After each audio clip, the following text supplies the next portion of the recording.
है कि भगवान विष्णु जी इस पृथ्वी पर बार बार अवतार लेते रहते थे।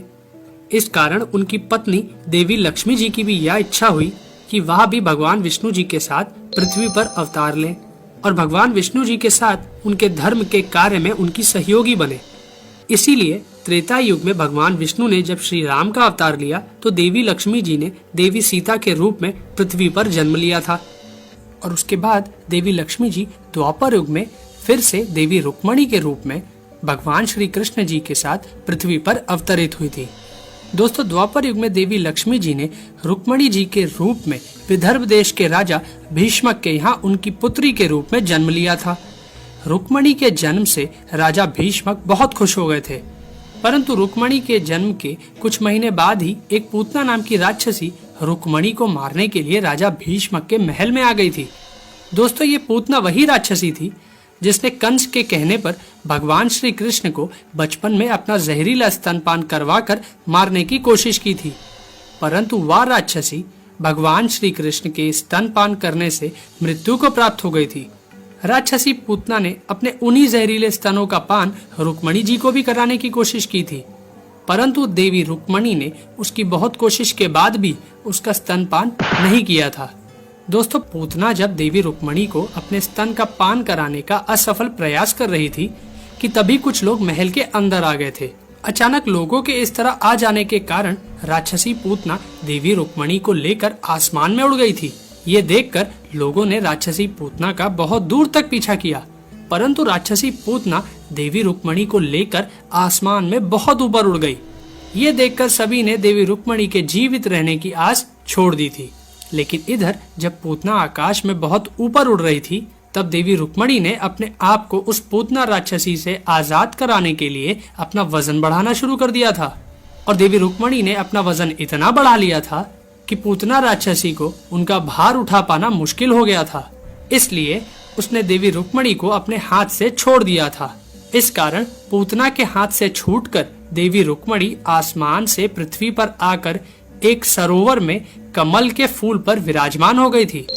दोस्तों, राक्षसी पूतना के कारण विदर्भ राज्य की राजकुमारी देवी रुक्मणी मथुरा राज्य के एक गांव बरसाना के पास एक सरोवर में आकर गिरी थी और उसी समय बरसाना के एक निवासी वृषवान अपनी पत्नी कृति देवी के साथ उस सरोवर के किनारे से गुजर रहे थे।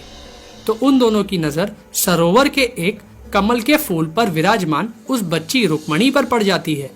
तो वृषवान और उनकी पत्नी देवी रुक्मणी को उठाकर अपने साथ ले जाते हैं और वह उसको अपनी बेटी बनाकर उसका पालन पोषण करने लगते हैं और उसका नाम राधा रख देते हैं। राधा जी जब बड़ी होती हैं तब उनकी मुलाकात होती है गोकुल के भगवान श्री कृष्ण से। दोस्तों, आप लोग राधा जी और कृष्ण जी के अटूट प्रेम और उनकी रासलीला के बारे में तो बहुत कुछ जानते ही होंगे और यह भी जानते होंगे कि एक समय विवश होकर भगवान श्री कृष्ण जी अपने गोकुल और राधा जी को छोड़कर द्वारिकापुरी चले गए थे। तब भगवान श्री कृष्ण जी ने यह सोचा था कि वापस आने के बाद वह अपनी राधा के साथ विवाह करके उन्हें अपनी पत्नी बनाएंगे, परंतु उनके जाने के कुछ समय बाद ही विदर्भ राजा भीष्मक को यह पता चल जाता है कि राधा उनकी पुत्री रुक्मणी है। तो वह बरसाना आकर अपनी बेटी रुक्मणी को अपने साथ अपने विदर्भ देश लेकर चले जाते हैं। दोस्तों, विदर्भ राज्य भगवान श्री कृष्ण के दुश्मनों का राज्य था, इसलिए वह लोग देवी रुक्मणी की शादी किसी और के साथ करा देना चाहते थे। इसी कारण भगवान श्री कृष्ण ने अपनी रुक्मणी, जो कि उनकी राधा भी थी, उनका हरण करके उन्हें अपनी पत्नी बना लिया था। दोस्तों, इस कहानी को सुनकर आप समझ ही गए होंगे कि राधा जी और रुक्मणी जी एक ही थी। इसलिए जब भगवान श्री कृष्ण ने रुक्मणी के साथ विवाह किया था तो वह राधा जी के साथ विवाह कैसे करते। दोस्तों, इसी कारण हमारे पुराणों में भी जब तक राधा जी और भगवान श्री कृष्ण जी का नाम आता है तब तक रुक्मणी जी का कोई नाम नहीं आता है, और जब भगवान श्री कृष्ण रुक्मणी जी के साथ विवाह कर लेते हैं तो उसके बाद राधा जी का कोई नाम नहीं आता है। तो दोस्तों, महाभारत में इस प्रकार के कई और भी रोचक किस्से हैं जिन्हें हम आपको अपने आने वाले एपिसोड्स में दिखाते रहेंगे। आपको हमारा ये एपिसोड कृष्ण ने राधा से क्यों नहीं किया था विवाह कैसा लगा, अपने कमेंट्स हमें जरूर शेयर करें। साथ ही इस वीडियो को शेयर करना और हमारे चैनल को सब्सक्राइब करना भी ना भूलें। धन्यवाद दोस्तों।